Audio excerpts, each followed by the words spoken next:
Hello, and welcome to another episode of the William Branham Historical Research Podcast. I'm your host, John Collins, the author and founder of William Branham Historical Research at william-branham.org, and with me I have my co-host, researcher, minister, and friend, Charles Paisley, the founder of ChristianGospelChurch.org, and the author of Come Out of Her, My People. And together, we're examining the history and the intersections in history between William Branham and other key figures that either influenced or were influenced by the post-World War II healing revivals. Well, Charles, it's kind of funny because today we're doing an episode on the unreasonable rules that were established for having church. And if you really think about it, if you go back to the way the early church was and the way that people gathered together and it was a community, and I picture all of these happy new worshipers of Jesus gathering together, and they're excited to be with each other, and they're dining together. Like some of the churches now have what they call small groups or group worship, where they break out into the homes. It was that kind of thing. And then you compare that to the structure that William Branham established. And the irony, Charles, is that he solidly and firmly condemned the quote-unquote apostate church because they were becoming more rigid and more... he used all kinds of different words, but basically he was he was attacking the Catholic Church, and he was saying that they had this certain way of worship and it was wrong to put people in that kind of a box. Well, then he created a box that was exactly the same but had different rules.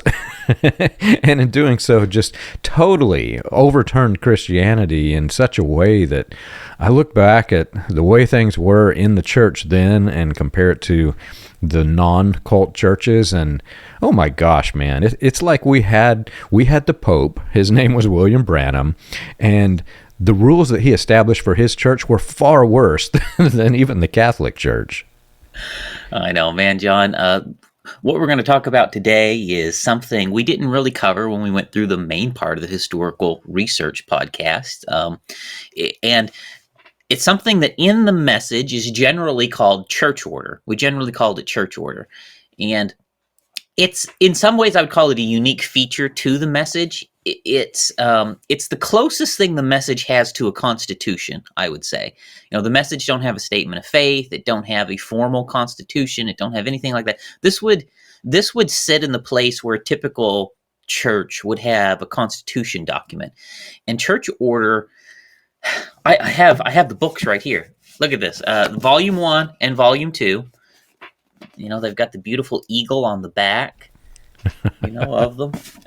And the books themselves are called Conduct, Order, and Doctrine of the Church, but we generally just call this church order, right? Church order is what I always just heard it generally called. And if you look, this is thicker than the Bible itself.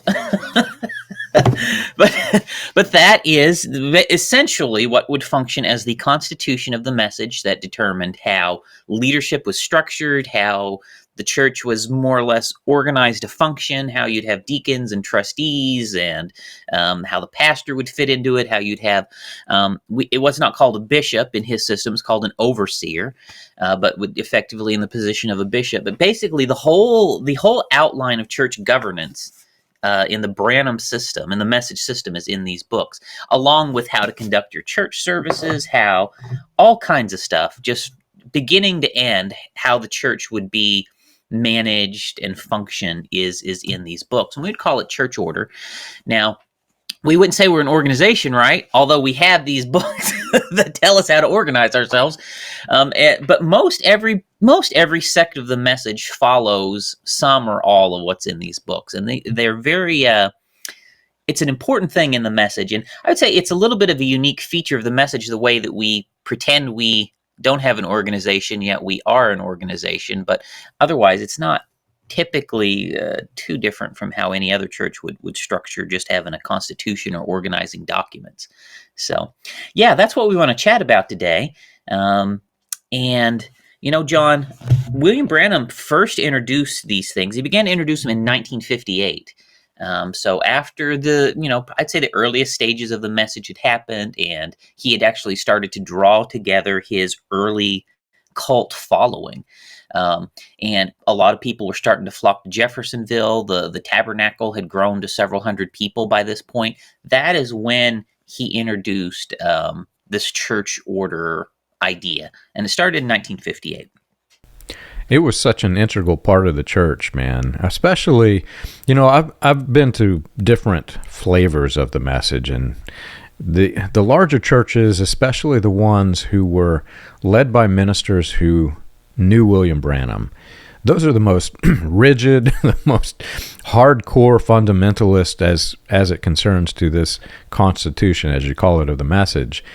When you go into those churches, some of the people who were outside of Jeffersonville, for example, they would come to the Branham Tabernacle, and the joke was made that it was like visiting a museum of wax figures because everybody acted the same, looked the same. You walk in, nobody is gathering and talking and greeting each other like you would in a normal church. It's like you walk in, suddenly there's this wax museum. Everybody's sitting there and they look at you as you walk in. Now, I've been to some of the smaller churches, especially in rural areas, by ministers who were assimilated into the cult, and they came from normal churches themselves and had no idea that they were supposed to be a wax museum. And you'd go into those churches, and the people would greet each other. They were happy, and it felt somewhat normal. So I have seen both sides of this. I've seen the normal ones and the really, really not normal. But the thing to understand here is that the ones that everyone ridicules who are in the cult, that's the way that William Branham actually established it. So when they're making fun of the Church of Wax Museum, wax figures, well, they're actually making fun of William Branham's doctrine of how a church should be established. You're exactly right, John. And I look forward in this episode to explaining how the churches got different in this way, how some observed more of it than others. But if you think about it, the message came out of the Latter Rain movement, right? The message came out of a crazy, hyper-charismatic kind of revival, right?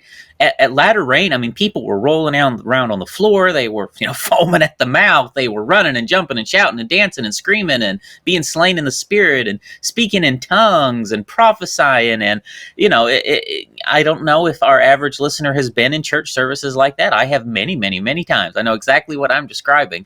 That is what this whole thing was like at the beginning, John. The tabernacle used to be this way itself. At the beginning, it was like this. It was a free-for-all ecstatic worship service beginning to end. And as you come up to about 1958, that church order is what actually starts to shift it away from that, right? So William Branham slowly starts turning the screws of church order. And if you follow his church order sermons, he preaches, I believe, it 3 or 4 times. And each time he preaches it, he's tightening the screws a little more. He's adding a little more structure to everything. And when he first introduces church order, it's primarily focused at the function of how church leadership should be laid out. And we can talk about that a little bit more later. But as he comes into the 60s, that is when he starts to introduce the rules that basically ban, I would say completely ban all forms of ecstatic worship, right? You're no longer allowed to do anything in church except sit on the pew. And I think, John, the quintessential image of this is the picture of William Branham standing under the giant banner that says, "Stand still and know that I am God." That, I think, if you wanted to sum up church order in one phrase, it is that banner: be still and know that I am God. You went to church, you be still.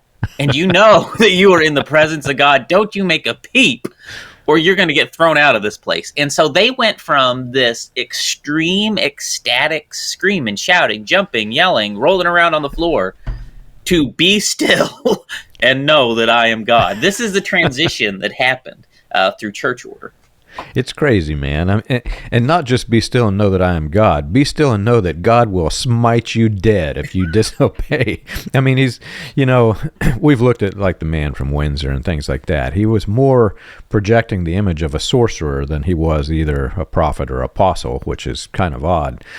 But so I've been working on the manuscript of my new book, and I actually recently finished it. I don't know, the book may actually come out before this gets released. I don't know the schedule off the top of my head, but I've been studying the revivals, and we started way back studying the Pentecostal Azusa Street revival, and I went through the various ones. You've got the Toronto Blessing and whatnot. And people who have immortalized these things as this holy experience, they don't tell you things like the women were laying on the floor, kicking their legs in the air and giving the men more of a display than the strip clubs did in 1907, and that the police had to come in, or that they had the holy barking. I mean, when you hear of Azusa Street, Charles, do you think of barking? It's not natural, man.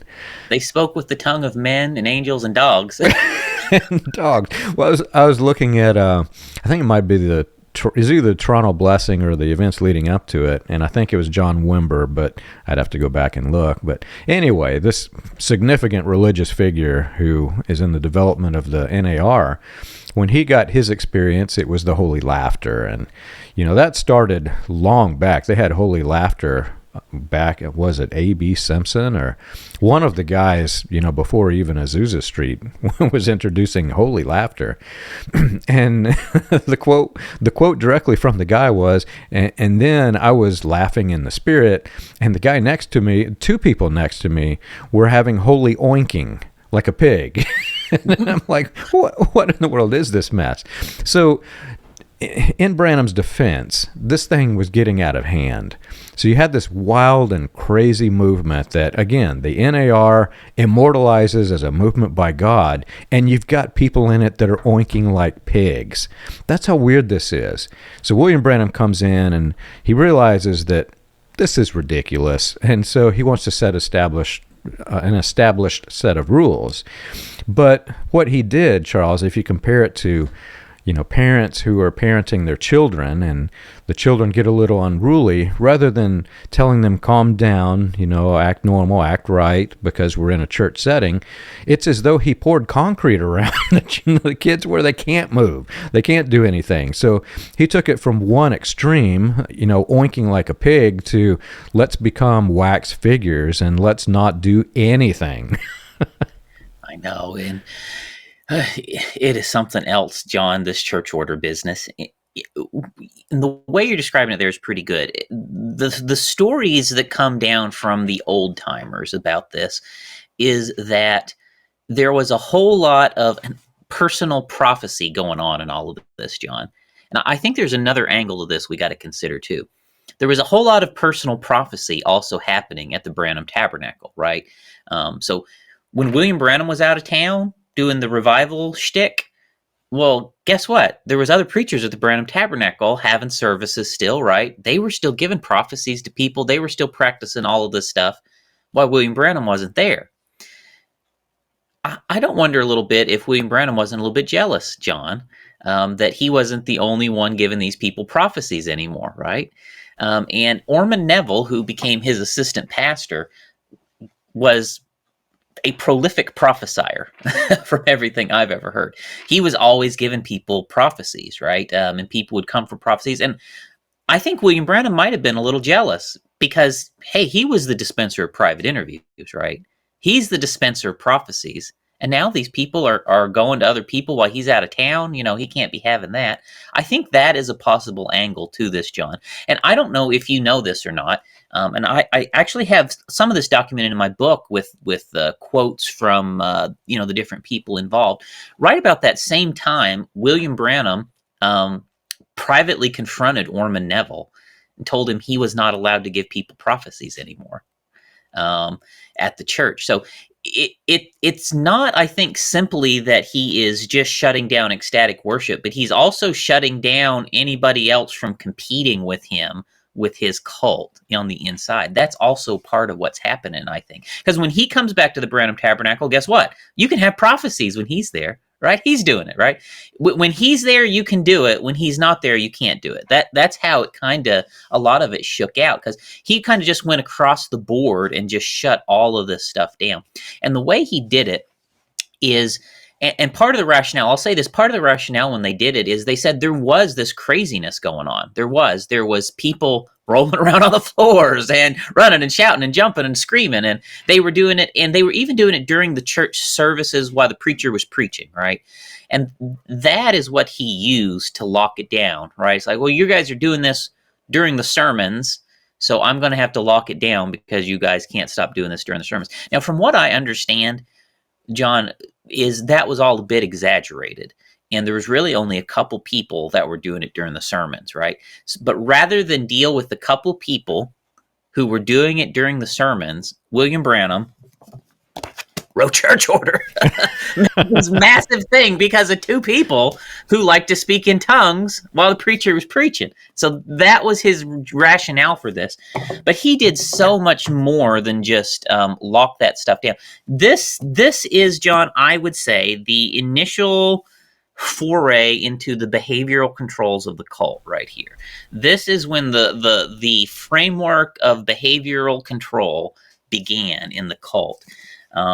And it's something that it's important, I think, maybe to understand cult dynamics a little bit, to know how this stuff works, which we'll talk a little bit more about. It's also brilliant. You know, the latter rain movement and Branham has been immortalized. If you go listen to these NAR guys, they're saying that he had the most flawless ministry. He was the most powerful prophet known to the United States. I mean, there's all these quotes. I've got a lot of them written in the book, but they've immortalized it. And the way that they project the image of Branham and those like him is that he had such a powerful prophetic ministry that when you were around him, it was spawning off new prophets and new prophecies, and these people were prophesying, and people were getting filled with the Spirit and whatnot. And that all sounds good, but, you know, a biblical prophet wrote down the prophecy. So after the event happened, people could go back and see what the original prophecy was, and sure enough, God had spoken through this person. And if it didn't happen like the prophets, then they had it written down, and they could compare and say, that person was just full of it. I mean, you know, in the ancient biblical language, it was different than full of it. But they have immortalized it. And what William Branham did right here by introducing this, just halting it, it created this atmosphere where people were curious to know what was happening, but they would go into the services and there weren't people prophesying. So those who were curious and who might otherwise be skeptical, they had no evidence that this thing was ridiculous. And that has been the case. If you look at all of these revivals that are in NAR history, you go to the Toronto Blessing, you'll find all of these books saying it was this great, wonderful thing and people were prophesying. Well, what are their prophecies, man? And what's really interesting, Azusa Street was different because it was the first really documented chaos. News reporters were so curious what was happening to the people that they were attending the revival and they were writing it down. Well, they were actually writing down the prophecies. And so when you read God's Generals or any of these great histories, they say, and the Spirit came down in Azusa Street and people were prophesying. And that sounds great, but what are the prophecies? Well, if you go back in the news and you find that the people were prophesying things that they really didn't understand. None of it was true. They were prophesying things like the railroad would one day, the rails would be twisted and just twist and crumble, and the trains couldn't barrel down the tracks. That was one of the prophecies that came in Azusa Street. They were saying things like these tall structures that we're seeing being erected in 1900s, all of these skyscrapers that were being built, etc. Their structures would twist and just crumble. Well, that didn't happen, man. None of this happened. And they were saying things like the automobile engines, which were newly being developed, they would suddenly stop. The power that ran them would suddenly cease to exist because they didn't understand the gasoline engine. Those were actual prophecies of Azusa Street. And so when you read all of these documents and they're saying People were prophesying. Well, yeah, that's great, but their prophecies, they were just full of They were junk. They were junk. I know. None of it made any sense, man. So William Branham comes in. He sees all the chaos. He doesn't want the critics who were getting, by the 60s, people were really, really critical of his ministry. So he doesn't want people coming into his meetings to investigate this ridiculous thing that's going on and find people oinking like pigs or saying that automobile engines, the unknown mysterious power that was running them, would suddenly cease, or the skyscrapers would just crumble across the United States. No, he put a stop to it. You're not allowed to do this. I'm the one who can give the prophecies. And then what he did, if you look at his prophecies, they're so incredibly vague, and they shift over time. So he has full control of whether or not people can judge him by his prophecies, because he's rewriting them, and he's paying Gene and Leo to rewrite his prophecies. I think you're exactly right, John. And I think part of it, too, is, William Branham knew what was going on. It was all a con, I think, for him in a lot of ways. And these other people thought it was real and were looking like fools because they didn't know how to manipulate it in quite the same way that he did, right? And that I think set a lot of it up. And so as William Branham did that, as he limited the thing down, this is how he did it. And I'd be interested to hear if this was still happening when you were at the Tabernacle, John. He basically set aside a room in the back of the church, and he said, anybody who wants to have an ecstatic experience, anybody who wants to speak in tongues, anyone who wants to prophesy, any of this sort of stuff, you can come to church 45 minutes early, and you can go in this private room, and you can do that. And then you can come out and be still and know that I'm God, But he set this thing up where you could come to church 45 minutes early, you go in this private room, you could do all that, and if there was anything prophetic or whatever, you could write it down on a piece of paper, take it to the deacons, and if the deacons thought it was anything useful, they could give it to the pastor, and if the pastor thought it was anything useful, he could read it to the church during the church service, right? So that's what he set up. So he didn't totally kill it, but he put it in a room where him and his lieutenants could effectively silence it if they wanted to, right? And what tended to happen here, John, is everything crazy, everything wild. Guess what?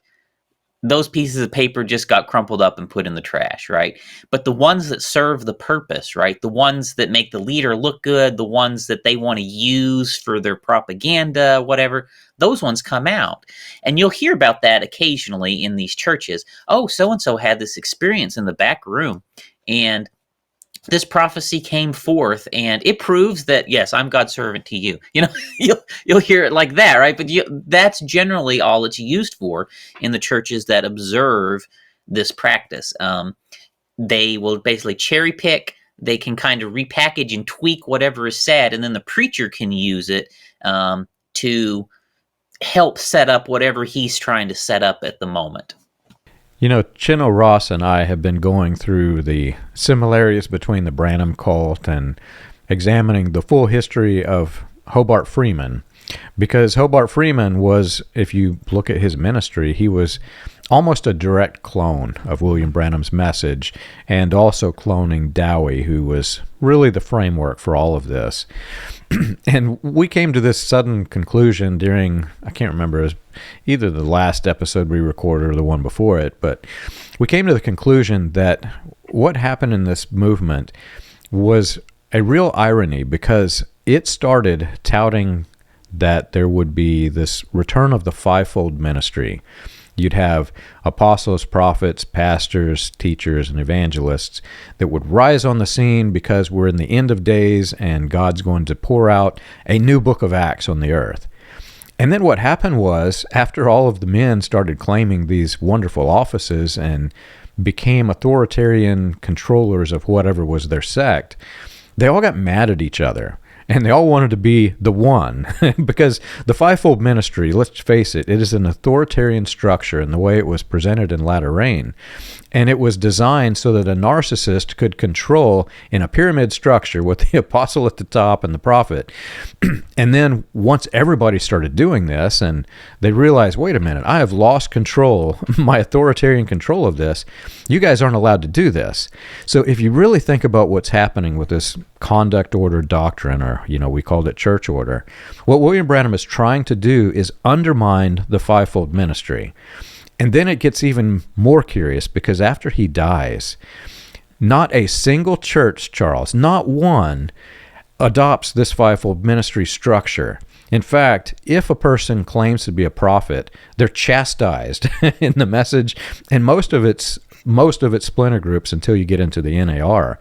Because the prophets, by example, the ones who become this, they usually go off and create their own cult, and they become so excessively extreme that the ones who are in the main sect of the message think they're all just ridiculous, crazy nuts.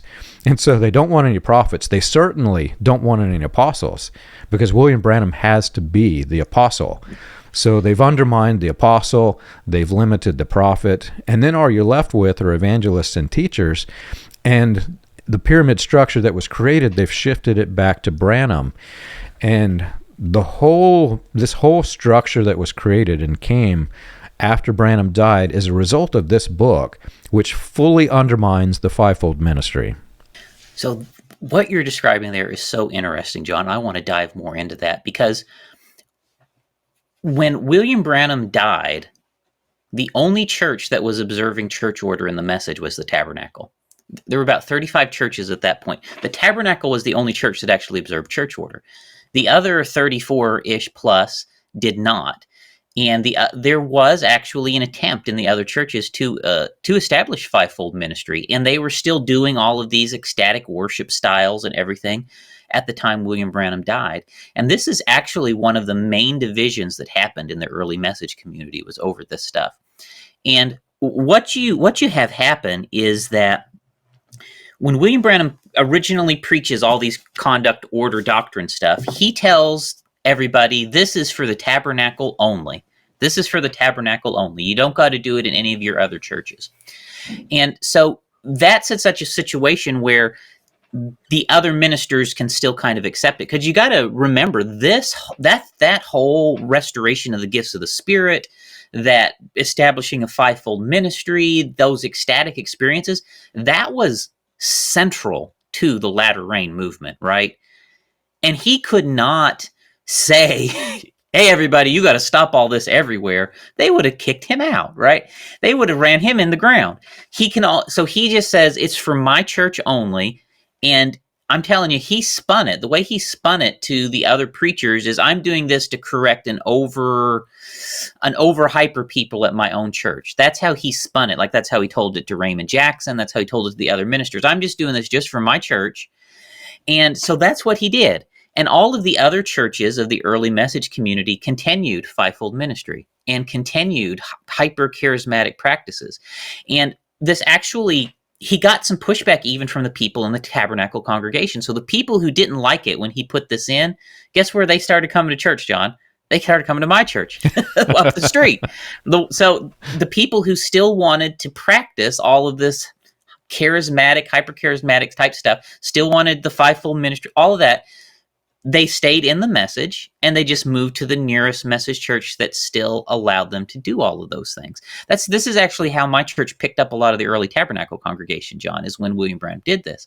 So, and the more he tightened the screws, the more that happened.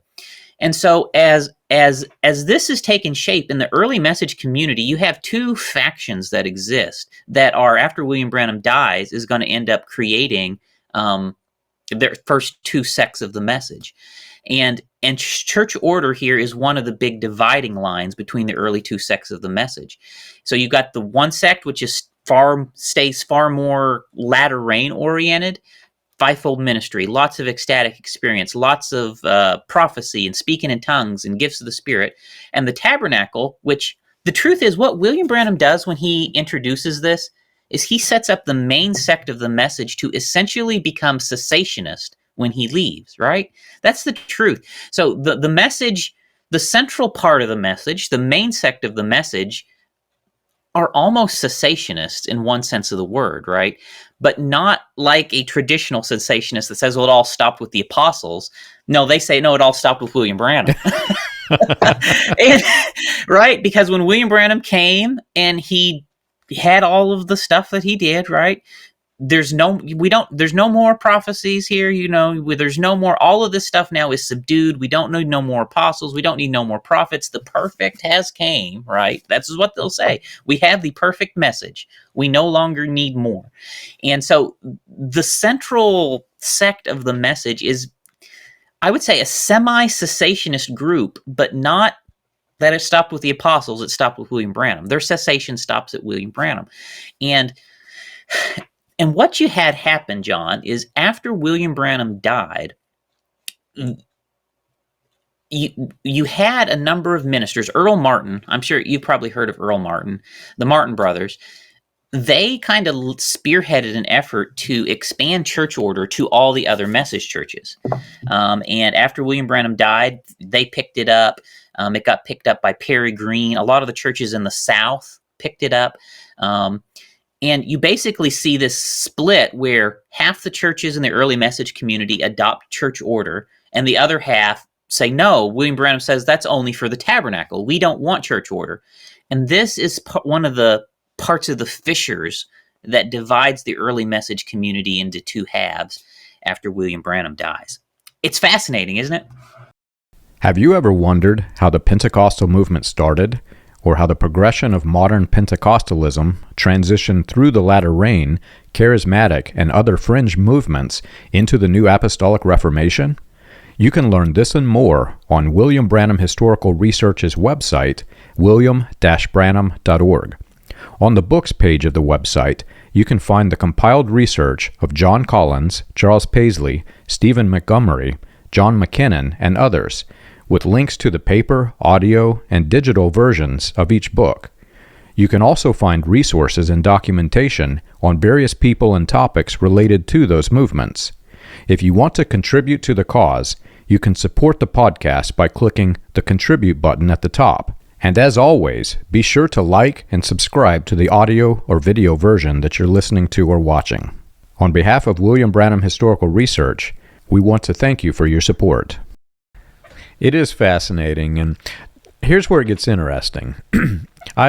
You and I have gone through the complete and entire history of William Branham, so what I'm about to say, I'm not going to go into great details. If you're curious to learn more, go back and listen to the other podcasts that Charles and I did. But so in today's world, like I said, William Branham is totally revered as the next thing to God. Actually, Tommy Osborne, who was deeply embedded into the Word of Faith movement, the prosperity gospel, he said that he was God in the flesh. William Branham was God in the flesh. And he openly said this in the Full Gospel Businessmen's Convention right after William Branham died. So he was speaking to groups of people who didn't care that he said this. Think of that and let that sink in. You've got all of these names that I'm sure you know who would have been in it in 1965, and all the ministries that emerge from these guys who were there. They're all sitting there listening to Tommy Osborne say William Branham was God in the flesh. But if you listen to any of the NAR today, you've got all of these, and there are clips out there. You can find them on YouTube. You've got Benny Hinn saying that William Branham was literally, if you take what he's saying out to its logical conclusion, he was also saying that William Branham was God in the flesh. But with a caveat. In the last years, William Branham went astray. You've got Paul Cain, you've got Bob Jones, Mike Bickle, you've got Bill Johnson, all of these guys. Listen to what they say. Take it out to its logical conclusion. They are literally saying that God was manifested in human flesh in William Branham and gave him the most powerful prophetic ministry because that was God embodied in that flesh. They don't come out and say it in a deity way. They stop before it goes there, but take it out to its logical conclusion, but with the caveat that he went astray. Now think of the timeline that you and I have fully established in the podcast, Charles. Starting in the 50s, Branham made this boisterous claim that back in the 30s, and maybe even earlier, depending on which version of the timeline you listen to, 20 years ago or greater, I had the series of 7 or 12 or 14 or I think the last count I found 18 variations of the so-called 7 prophecies. 20 years ago, these men were there. They heard the boisterous claim. They were there as he revised the claim. They were there when William Branham would take one of the 7 out and replace it with a different one of the 7. They knew it. We've played the clips where Billy Paul is approaching William Branham while Branham's got everybody, you had to bow your head and close your eyes. You can't look at the healer on the stage. And you got his son, Billy Paul, walking up and whispering in his ear during the prayers, during the healing lines, or slipping him pieces of paper. We've got videos of this. These men sat there on the platform. They watched the scam. They knew the scam that was going on. They watched as his prophecies failed. They watched as William Branham admitted that his prophecy failed. All of this happened before this book, Conduct, Order, Doctrine, was published. I have come to the conclusion that when these men say that he went astray, in the end, it's not because he was misogynistic or white supremacy. It's because of this book. He was limiting their power to become an apostle or prophet, and that's what they say was the reason he went astray. That's my opinion. I think you're exactly right, John. And you know why I think that is? Because while he was still living, like my pastor Raymond Jackson formally rejected church order. William Branham was still living when my church rejected this stuff, right? And my church continued to have a lot of affiliation with these people. This sermon, the way William Branham justified this to everybody else was by saying, this is only for my tabernacle congregation. The rest of you don't have to follow it. And if he had rigidly done that, the rebellion would have been so big against him, because that was the main thrust of everything, right? I mean, you tell people they can't have ecstatic experiences anymore or prophesy and all of this. I mean, you can just shut the latter rain down, right? I mean, that was the latter rain movement was, So what he did here was, on one hand, extremely radical, right, within this movement. This was a very radical move to start to put the kibosh on this stuff. And the fact, and you think about this, the fact that there is people in this movement who went along with him doing that, so basically a night and day shift, that kind of speaks to the level of control he already starts to have over these people, right? The fact that he can go to this group that's following him and take away this thing that has been a central part of their religious experience, take it away from them and say, you can't do that anymore, guys. The fact that he could do that demonstrates the level of control he already has over the minds of these people, right? It's really unbelievable, because he's taking the power of all of the other men who wanted to create their own authoritarian structures, and he's saying, no, my authoritarian structure is the only one. Because, in the late 1964, he was saying, because there is only one manifestation of the Elijah, this manifested sons of God theme. And the Elijah today is Jesus Christ, and God in the flesh, God in the form of a prophet. So let that sink in. So he, because of the Christian identity themes that were embedded into latter rain, that developed into the manifested sons of God theology, what they called Joel's army. Well, think of that. You've got the International House of Prayer, Paul Cain, Bob Jones, introducing the manifested sons of God, and they're saying that Branham was 100% sent by God to send us the end-time message, and then he went astray. Well, what they're saying is he brought manifested sons of God, because that came before Conduct, Order, Doctrine. But then whenever they develop it into what became IHOP, they developed it in such a way that they totally ignored the original version of this, where William Branham was introducing the authoritarian structure for himself. But what they did was they ripped out Conduct, Order, Doctrine, the part from which he went astray, so that they could create individual pyramid structures of authoritarian control. And in effect, that's what put Mike Bickle at the top of the IHOP cult. Now, as you think about this, when people in the message think of church order, we tend to think about all of the rules that come with it. And we think that's the big feature, is all of the rules that come with it. But I would suggest, John, there's actually something far more important about church order than just all of these rules.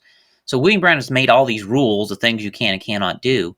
But what's more important is the enforcement structure that he created on these rules, right? He didn't just make rules with all of this. He created in these sermons the structure to have these rules enforced on the people. And so to do that, he had to empower people to enforce the rules, right? And so we'll talk about exactly what that structure is. But when you came to church, John, and you probably know that I have heard so many stories about these things. If you came into the Branham Tabernacle or any of these other churches that observe this, and you did not be still and know that he was God, if the children wiggled too much in the seats, if somebody whispered to somebody else, if somebody, God forbid, open a piece of candy, John, God have mercy, the deacons came and got you right there in the middle of the church service. You would be ejected from the building in a public, humiliating spectacle. You were singled out. You were told, get that child under control. Things like that. And you are ejected from the building, right? In a very humiliating way. And when William Branham was alive, it was even more severe, John. I would have, so again, my family came from the tabernacle. We were there in all those days, John. My family was there. I've heard all these stories directly from all kinds of the families that were there. The deacons, right, if it got really bad, the deacons would lock the bathrooms and shut off the water fountain to punish the people. The deacons would lock out the bathrooms and shut off the water fountain, right, because the people weren't being quiet enough or whatever. And that even got to the point one time where Doc Branham was like, he had to go to the bathroom, right? Brother Branham's brother. And he says, I'm going to call the health department on you guys. And they, but this kind of stuff was going on. They were getting like that. And, and if kids were not sitting in their seat, wiggling a little bit or turning around in the seat, the kids had to be taken out and whipped, punished. It got very, very, very harsh. I mean, the way that they did it, and not necessarily always in physical punishment, but just imagine you're sitting surrounded by hundreds of people, and the deacon or the preacher, whoever, points at you and says, hey, you, stop that. And everybody's head turns and looks at you, and you're the center of attention, singled out, and then they kick you out of the church until the next service because, God forbid you pulled a piece of candy out of your pocket, right? But that is what was going on, and this is how they enforced that. And it wasn't just that. I mean, if one of the funniest stories I heard one time, John, is there was one fella at the tabernacle, and whenever William Branham would say amen, you're allowed to say amen. So if he said amen, you're amen, amen. But if you said amen when he did not solicit an amen, they would all. So that one church service, this is a story I heard from multiple people. One church service, William Branham is preaching and someone says, amen, and out of order, right? And the whole church turns and looks at him and stares at him. And he's like, but this is how it was. They'd use this peer pressure, more or less, to, you said amen at the wrong time, you fool, and you feel the pressure. And this is what's happening in the atmosphere of this service that's forcing these people into conforming. It's crazy, man. And so I wasn't there when William Branham was there, and I have heard similar stories, and I won't go into them. I think you've covered it pretty well. But think of what this would be like to a person who was never in the cult. When I was in it, I never really thought about how silly it was and just how ridiculous it was. But so picture this, Charles. You're a person who's never experienced a cult. You don't know that it's a cult. And you walk into the Branham Tabernacle back whenever I went. And the first thing you hear when you walk through the doors, you're going to hear to your right, you're going to hear some woman that has beaten the tar out of their child to the point where the child is screaming bloody murder. No, mom, stop. No, mom, stop. That was a frequent occurrence. Every time I got up to the bathroom, there's some kid that's being beaten because the kid might have wiggled too much in church. Whatever was the conduct order, doctrine, rules, and you can read it yourself. Any single thing, like you mentioned the candy wrapper. When I was growing up, we weren't allowed to even bring it in our pockets, man. No gum, no candy. But picture some person who's outside, never experienced a cult, and they walk in and hear the kid being beaten next door and thinking, oh my gosh, should I call the police? And then they go in and maybe it's a female, and the deacons suddenly swarm her and give her these cold stares because William Branham set up the deacons were the Gestapo of the church. He called them God's policemen. And for those who've never experienced a cult, a deacon is a servant. He's the one who helps the pastor care for the poor and needy or sick and afflicted, who goes and, maybe their house is breaking down, they need some help or something to help the community or whatever. The word literally means servant, waiter, helper. It's that kind of phrase. But no, in the Branham Tabernacle, they're the Gestapo. So family enters, and you've got a woman who's never experienced a cult with her children and her husband, but she's wearing pants or slacks. Suddenly, the deacons put their hand on her shoulder and start escorting her out of the building. No, lady, you're not allowed to come into this building because you're wearing slacks. And carry her out, and the husband and the children are like, what just happened to us? I've seen this happen, Charles. Or some person who gets a little excited in the worship and claps their hands, or as the tape, for me, it was a recording of William Branham in this ridiculous nonsense, but they're listening to the tape and the person gets a little excited and praises God out loud. Gestapo comes, grabs the man, takes him outside, forcibly ejects him from the building. I have seen this happen too. It's so ridiculous. And when you think about this was supposed to be God's place of worship, well, the person who is sitting there is actually trying to worship God, not William Branham. But because it has shifted to Branham worship, if they interrupt the voice of Branham, they're interrupting the voice of God, for which the organization was named, or the spoken word for which the other organization was named. And what it is, this is a deity cult, pure, plain, and simple. So for that, I will say that in some ways, the NAR had it right. He did go astray. They just put the date at the wrong side of it. He went astray back in the 40s, not in the 60s. You're right, John. And my church, so every church implemented some element of church order, John. So our churches, which didn't ban ecstatic worship and so forth, we didn't take those rules. But guess what we did implement, John?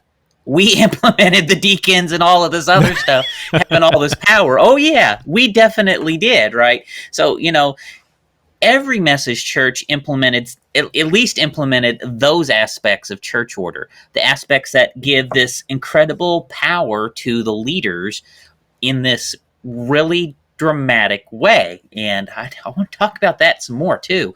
But I have the same thing, sit in church services, John. Now, here's the thing. At my church, I tended to get there like an hour before church started. I was a minister for a lot of years in it. But even before that, I helped set everything up for church. But for most of my life, probably the last 20, 25 years, I would get there at least an hour before church started. And that's when you go to witness these things, right? And I saw quite a number of times where someone would come in that the deacons didn't want there, and guess what? They are pitched out, right? They are ejected from the church. And even if they sneak in and they somehow get in the congregation, because it's a large church, hundreds of people, somehow they've snuck in and they kind of notice them. Somehow they got past us, right? They'll go to them in the benches, and they'll, hey, you got to go up, escort. You're not dressed right, or this, that, or the other, and you got to go. Or you're someone we've excommunicated in the past. You got to get out of here. I've seen that happen lots of times. And I've even in the middle of church services, John, they stop the church service and say, hey, you, stand up. What are you doing here? Get out of here. They will do this in the church services, John. It's unbelievable. unbelievable.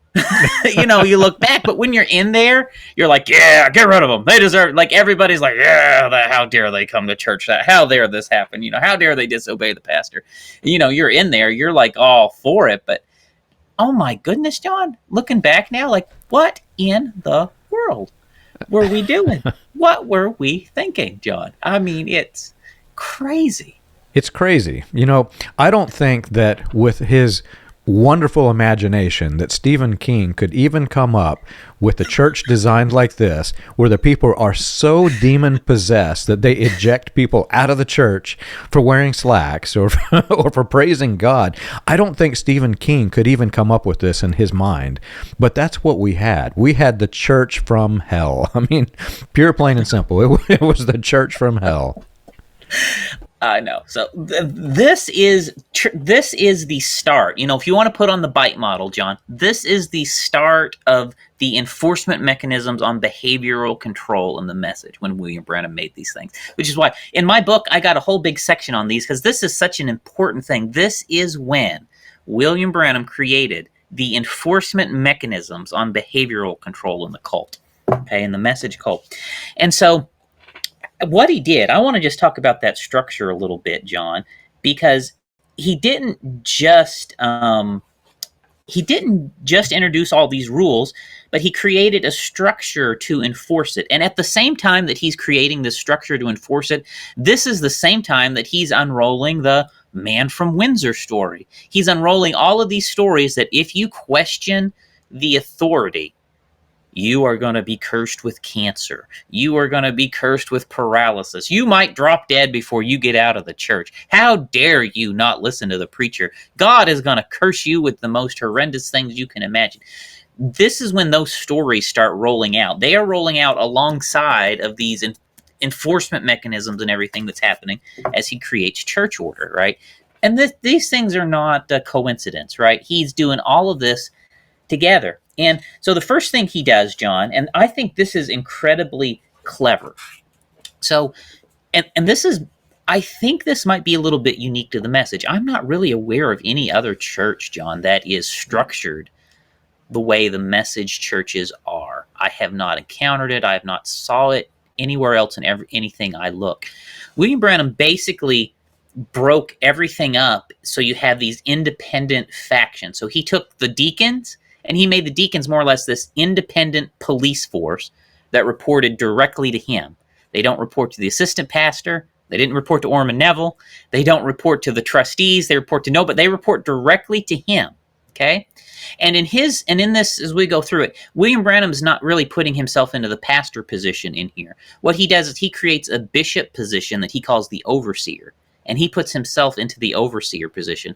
Hey, do you remember anyone else in there that was called an overseer, John? Wasn't that the title Roy Davis went by? Overseer? Absolutely. I don't wonder if this is not where he got all this from, as he got this from Roy Davis. So he puts himself into the overseer position, right? The deacons report directly to him, and they are the policemen. They're the enforcers.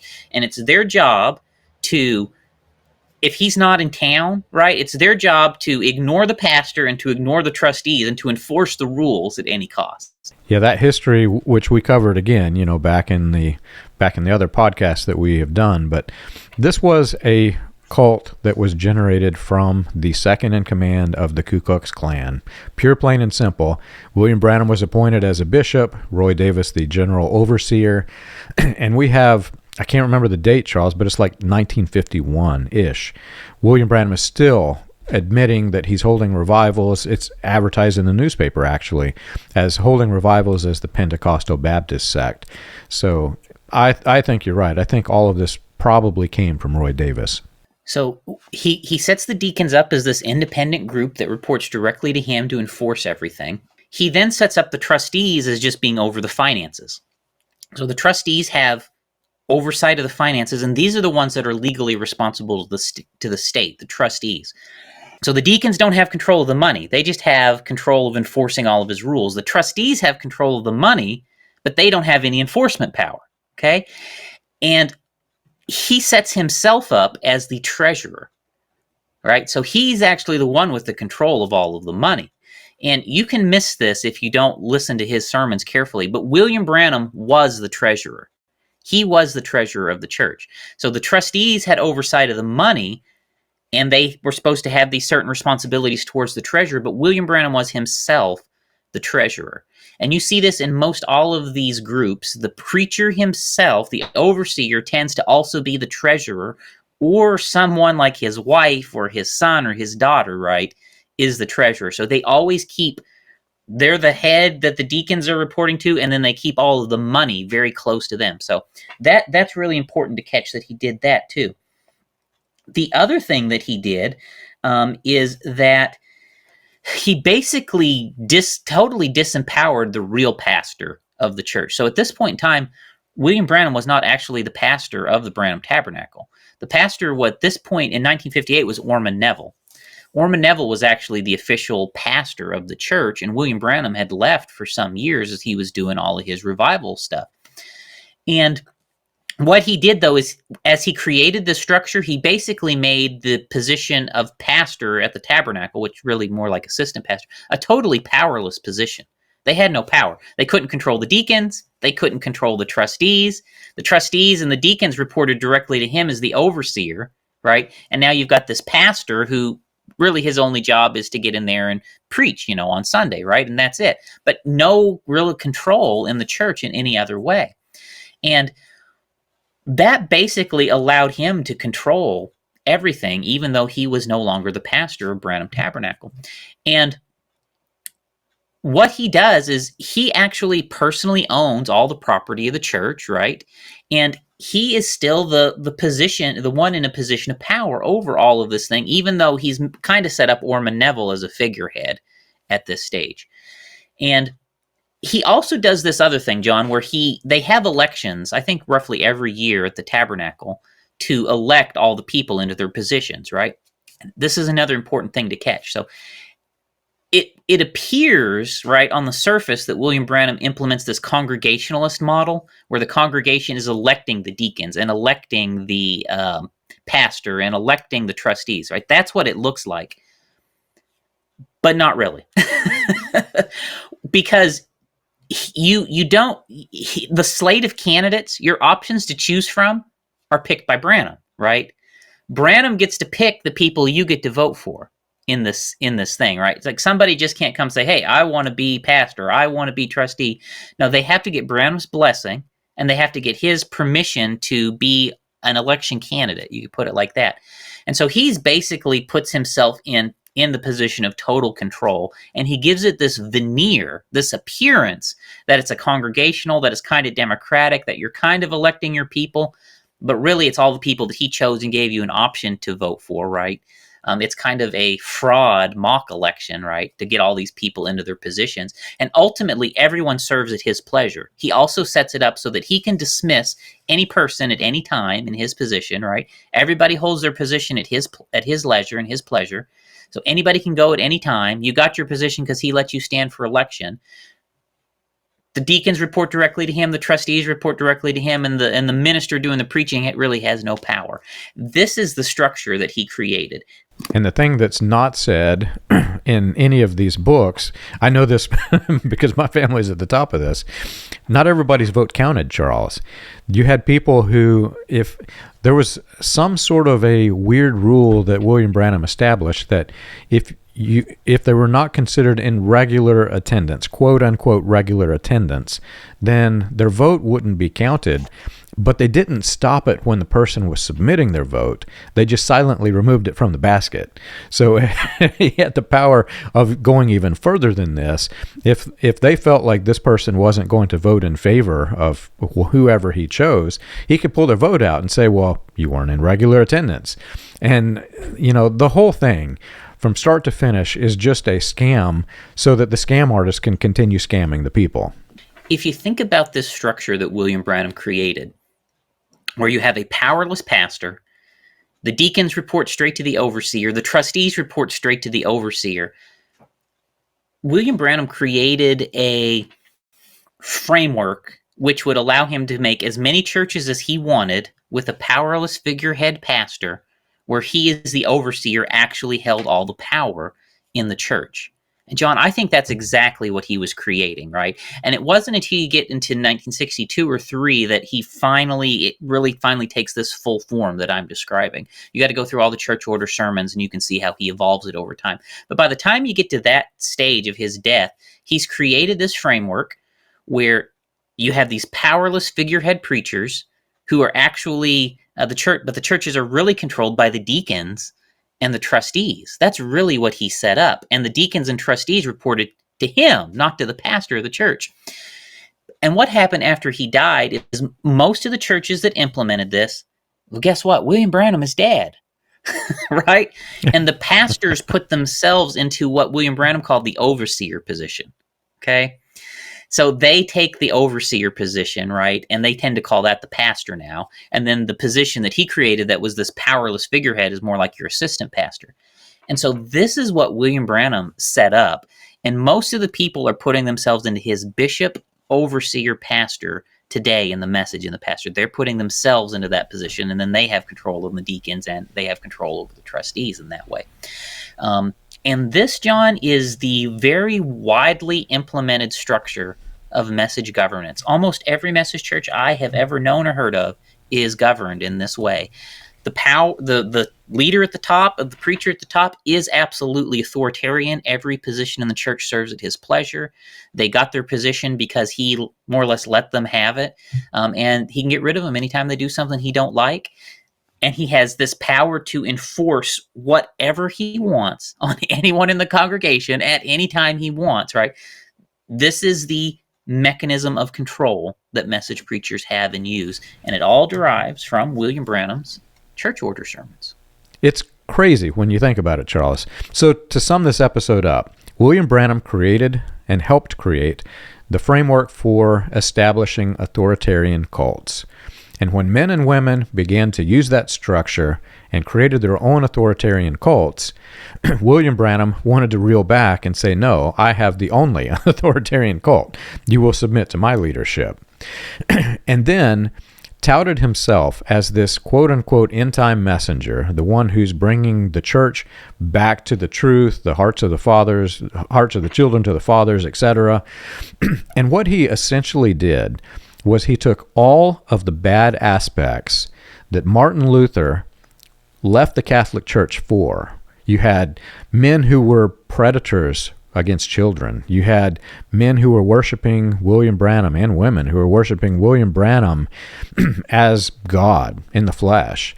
You had all of these things that Martin Luther, when he started the Protestant Reformation, he knew that the Catholic Church was evil, and there were a set of criteria, you can go look them up, that he judged the Catholic Church by. William Branham comes along, has created the structure, and then what happens is it evolves back and becomes worse than the Catholic Church that Martin Luther left, all while William Branham is condemning the Catholic Church. So the whole thing is so absurd. I said it before, the NAR did get it right. William Branham did go astray. They just totally missed the date. But this, that he created this church order, conduct order doctrine, it is pretty bad. I'm gonna give the NAR that. It is pretty bad.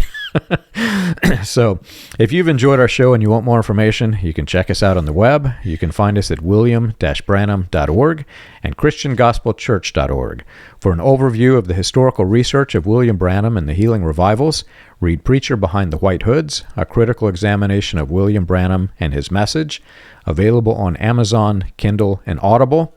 And read Charles's book, Come Out of Her, My People, also available on Amazon and Kindle.